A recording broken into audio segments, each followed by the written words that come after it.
smarter you are, the more dangerous a certain kind of thinking becomes. And that thinking goes something like this. I need to understand it better before I move.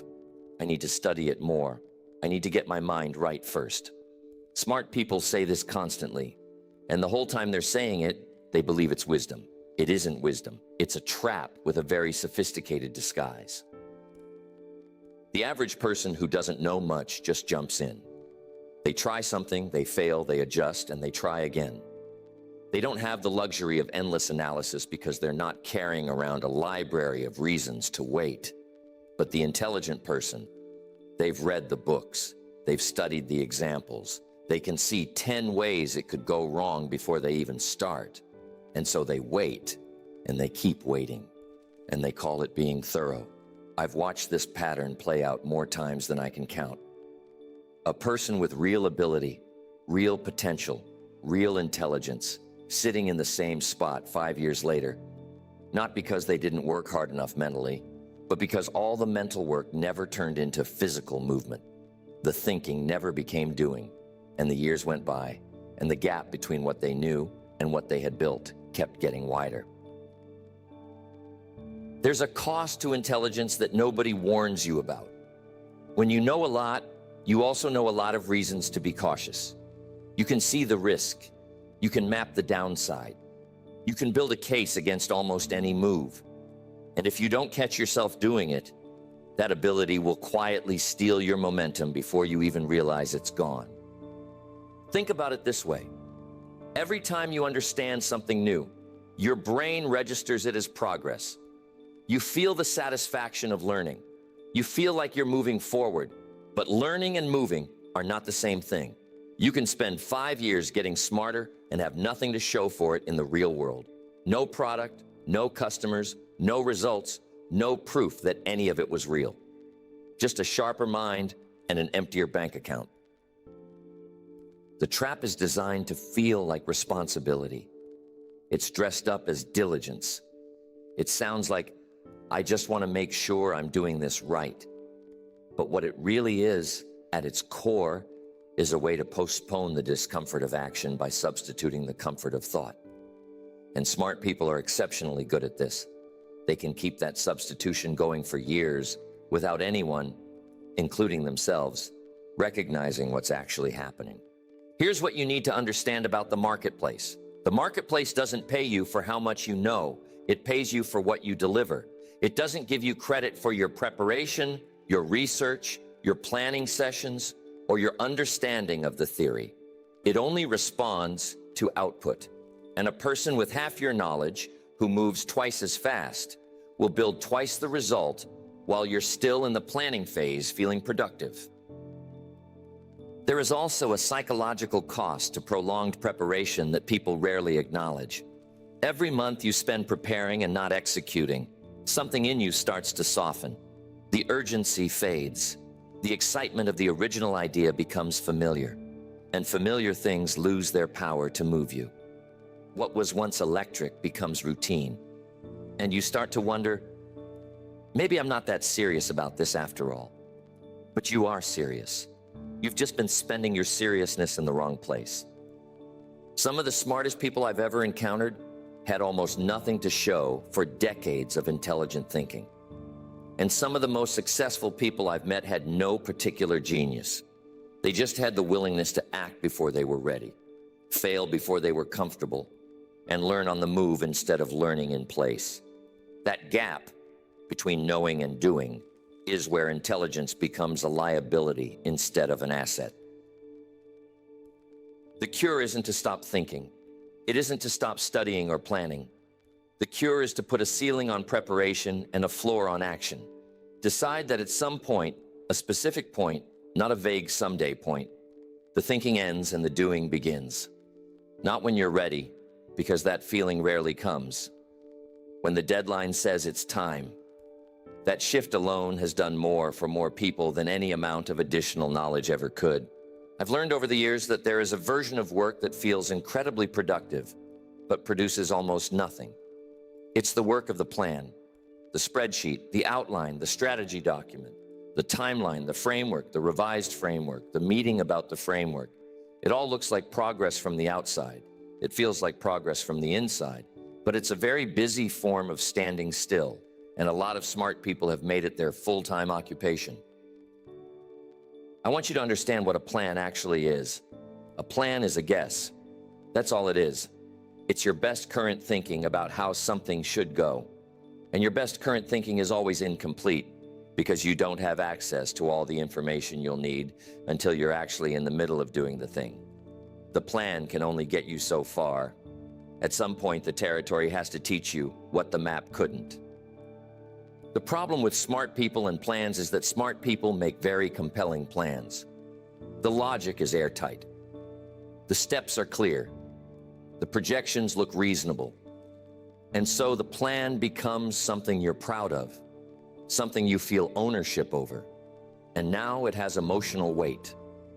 Now it's not just a tool, it's a piece of you. And that makes it very hard to let the plan get rough, to let it get dirty, to let the real world crack it open and reshape it. Because here's what the real world does to every plan you make. It ignores it. The market doesn't care about your framework. The customer doesn't behave the way your research said they would. The timeline that looked realistic in the document falls apart in the first week of actual execution. And the person who is attached to the plan treats all of this as failure, when really it's feedback. It's the only feedback that matters, the kind you can only get by moving. There's also a social dimension to this that makes it worse. When you share your plan with people, you get a response. People react. They have opinions. They ask questions. You refine it based on their input. And then you share it again. And this loop, share, refine, starts to feel like collaboration and progress. But no plan session, no matter how many smart people are in the room, has ever built a business, launched a product, or changed a life. Only execution does that. I think about the person who has been planning to start something for a year and a half. They have everything mapped out. They've studied the competition. They've outlined the phases. They know what they're going to do when they hit the first plateau. They've thought about the branding, the pricing, the messaging, and none of it has happened yet. None of it is real. It exists only in documents and in conversations and in their imagination. And every week of continued planning just makes the gap between the map and the territory a little wider. Here's the thing about plans that live only on paper. They never encounter friction. They never meet resistance. In the document, everything flows cleanly from one step to the next. There are no difficult customers, no unexpected costs, no team members who don't perform, no market that shifts, no technology that breaks. The plan is a frictionless world, and the real world is nothing but friction. And the only way to learn how to navigate friction is to be in it, not to plan for it from a safe distance. What I've observed in people who actually build things is that their plans are rough, loose, sometimes barely written down, because they understand intuitively that the plan will change, so there's no point making it beautiful. They use the plan just long enough to start, and then they let reality take over. They treat feedback not as a problem to be solved back at the planning table, but as a course correction to be applied in real time. They stay in motion and they adjust in motion, and that combination, moving and adjusting, is how things actually get built. Refining a plan that hasn't been tested is like sharpening a knife you haven't used yet. At some point, you have to actually cut something. And when you do, you'll find that the sharpening you did at the bench was only partly relevant, because the real conditions of cutting are different from the conditions of sharpening. You'll need to resharpen based on what you learned, and that's fine. That's normal. That's how every skill and every strategy actually develops, through use, not through anticipation of use. The question you need to ask yourself is an honest one. Is the plan still growing because it needs to grow, or because you're afraid to stop growing it? Is the research still happening because there's something critical you don't know, or because the research is a way of not having to start? These are uncomfortable questions, but they're the right ones. And if you sit with them honestly, you'll know the answer. You usually know already. The plan has been ready for a while. The only thing that isn't ready is your willingness to let it get dirty. There's a particular kind of pain that doesn't get talked about much, and it belongs specifically to the person who knows exactly what they need to do and consistently chooses not to do it. It's not the pain of ignorance. It's not the confusion of someone who genuinely doesn't know the way. It's something sharper than that. The discomfort of full awareness combined with consistent inaction. Smart people live here more than anyone, and it does a slow kind of damage that's hard to see and hard to stop. Let me describe the pattern. You've read the books that explain what discipline looks like. You can articulate the philosophy of delayed gratification better than most people in the room. You understand the compound effect. You know what the mornings of successful people look like. You've heard it all. You believe it all. You can repeat it back perfectly. And still, the alarm goes off and you hit the snooze button. Still, the evening comes and the work doesn't get done. Still, the week ends and the score is the same as last week. This gap between intellectual agreement and actual behavior is one of the most common and most destructive forces in a person's life. And what makes it especially painful is that the person caught in it can see it clearly. They're not deluded. They know what's happening. They can describe the gap with precision. They sometimes feel embarrassed by it. They tell themselves tomorrow will be different. And it isn't different, because knowing something is different is not the same as doing something different. Here's a way to think about it. Every result in life has a price, not always a financial price. Sometimes the price is time, discomfort, inconvenience, embarrassment, uncertainty, or sacrifice.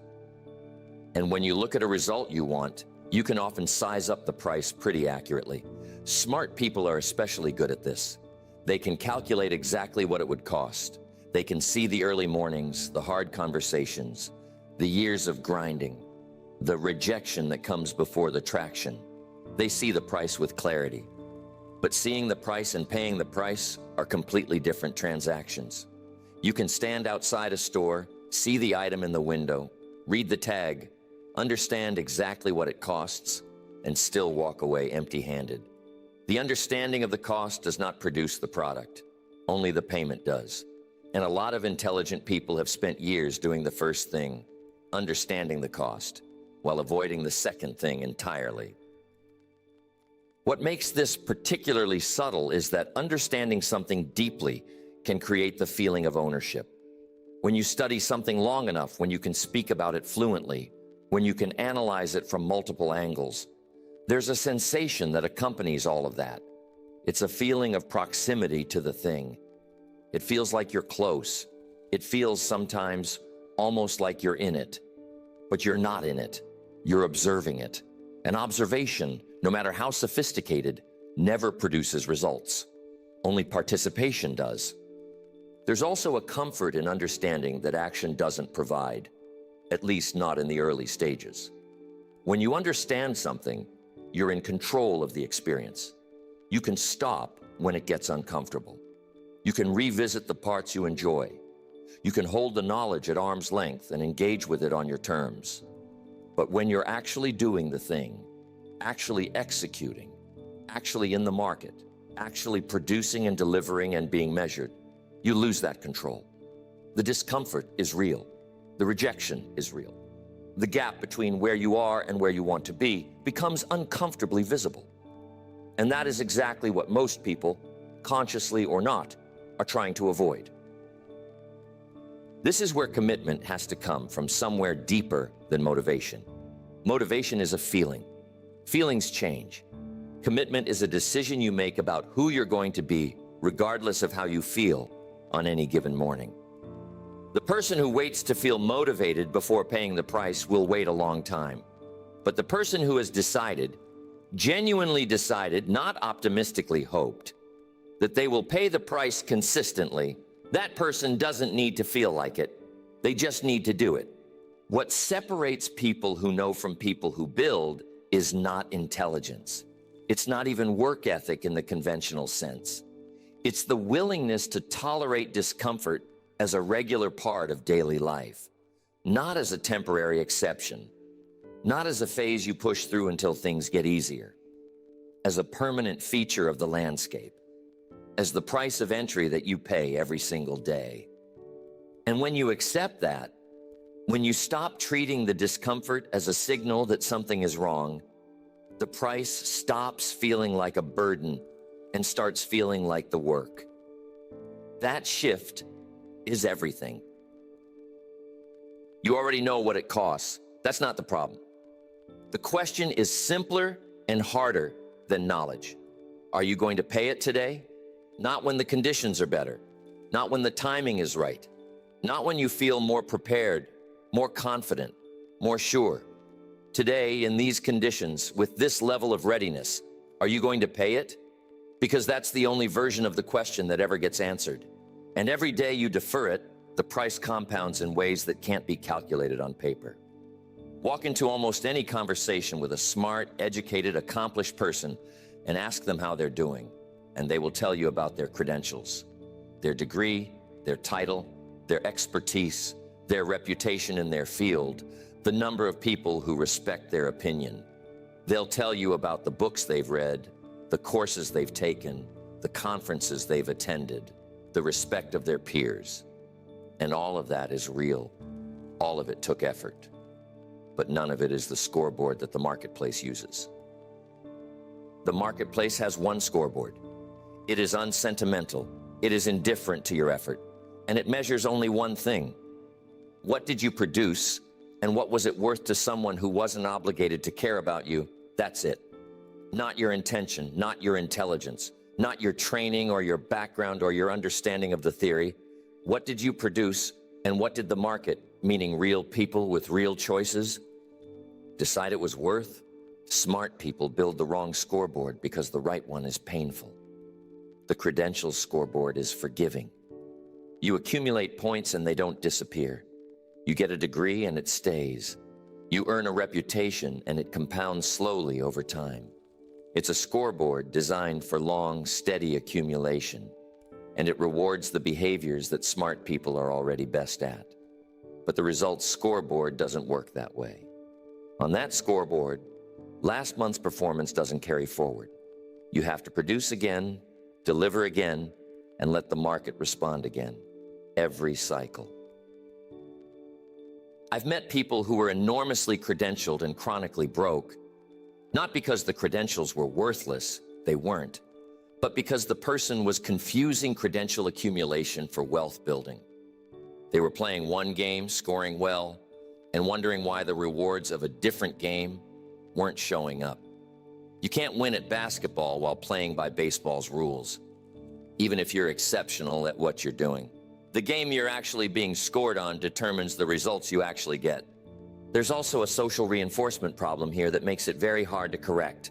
When you're in a community of educated, accomplished people, the credential scoreboard is the one everyone around you is watching. Your peers respond to your degrees, your titles, your knowledge. They give you status for it. And status feels like success. It's warm, it's social, it's immediate. But status in a room full of knowledgeable people has no direct relationship to the results you produce in the marketplace. The applause of your peers and the response of your customers are two entirely different signals. Here's what happens when you keep looking at the wrong scoreboard for long enough. You start to protect it. Because it shows you winning, you become resistant to anything that might challenge it. New ideas that conflict with your established expertise become threatening.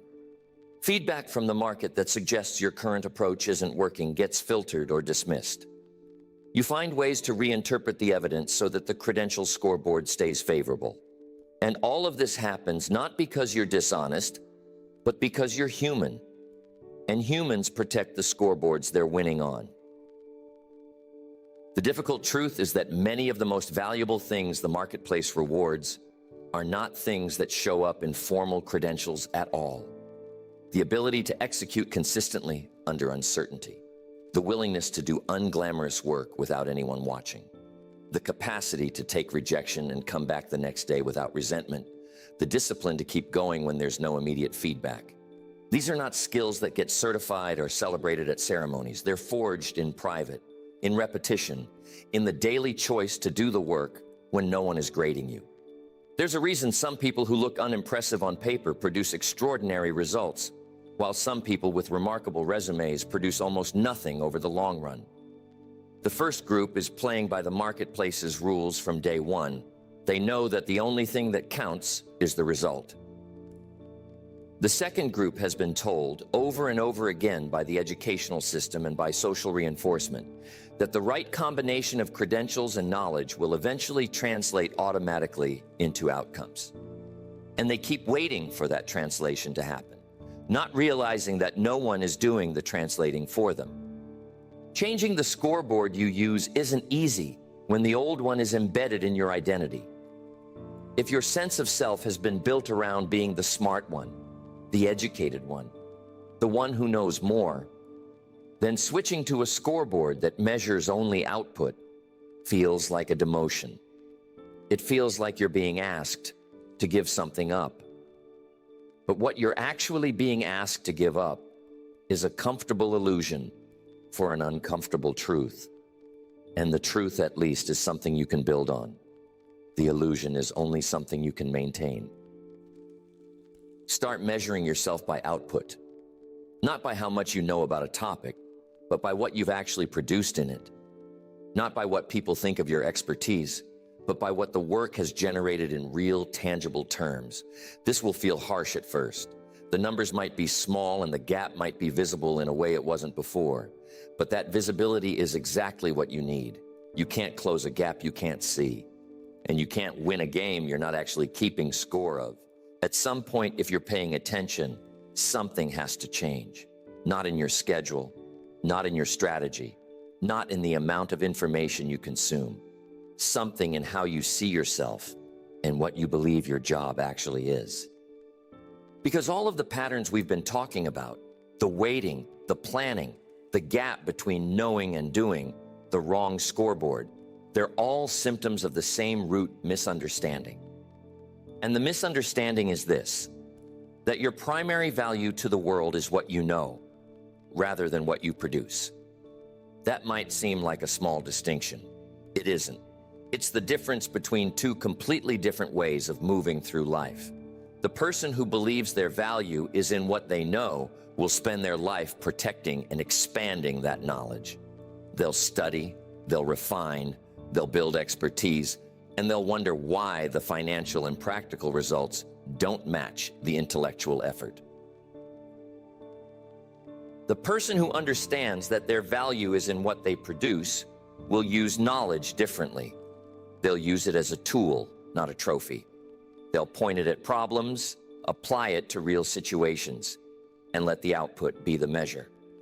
This shift doesn't happen automatically. It doesn't come just from hearing it once. It requires a genuine recalibration of how you spend your time, what you reward yourself for, and how you measure a successful day. And the first step in that recalibration is an honest accounting of where your hours actually go. Not where you think they go, not where you intend for them to go, where they actually go. Because most people, if they're honest, would find that the majority of their time goes toward activities that feel productive, without being productive, consuming, planning, networking, thinking, rather than toward the activities that directly create the output the marketplace responds to. One of the most important decisions you can make is to get very clear on what your actual output is. Not your role, not your title, not your field. Your output. The thing that exists in the world after you've worked that didn't exist before. The product, the piece of work, the result that someone else can point to and say, yes, that came from you, and it did something for me. Getting clear on that, specifically, concretely clear, gives you a target. And once you have a target, you can organize your time around hitting it, rather than around the activities that surround it. Most people who are stuck professionally are not stuck because they don't work hard. They work hard, they're putting in time. But the time is going to activities that are adjacent to the output rather than directly toward it. Reading about the field instead of working in it. attending events in the industry instead of building something in the industry, getting better at talking about the work instead of getting better at doing it. And the shift I'm describing is the move from those adjacent activities, useful as they sometimes are, to the direct ones, to the ones where the work either gets done or it doesn't, and there's no way to disguise the answer. There's also a shift that needs to happen in your relationship with discomfort, and it's a shift that has a very specific character. It's not about learning to endure discomfort or tolerate it or push through it. It's about learning to read it differently. Most people read discomfort as a stop sign, as a signal that something is wrong, that you're in the wrong place, doing the wrong thing, or not ready yet. But when we're talking about building something real, discomfort is usually the opposite signal. It's often the sign that you're in the right place, doing the right thing, and that the work is real enough to be difficult. The difficulty isn't the enemy of progress. In most cases, it is the progress. Think about what it felt like the first time you did anything that you're now good at. It was awkward, it was uncomfortable, it didn't feel natural. And if you'd used that discomfort as a reason to stop, you never would have developed the skill. The same is true at every level, not just in the beginning.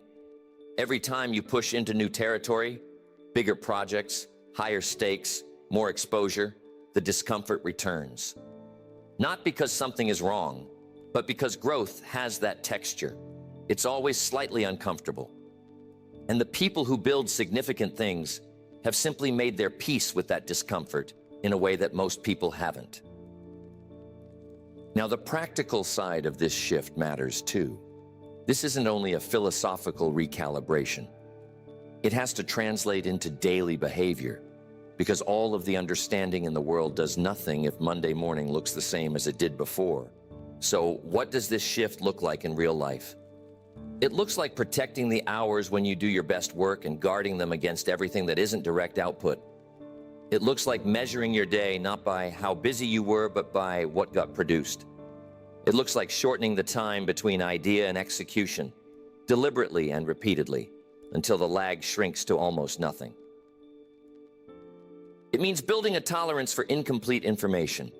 You will never have all the information you want before you need to move, ever, in any situation that matters.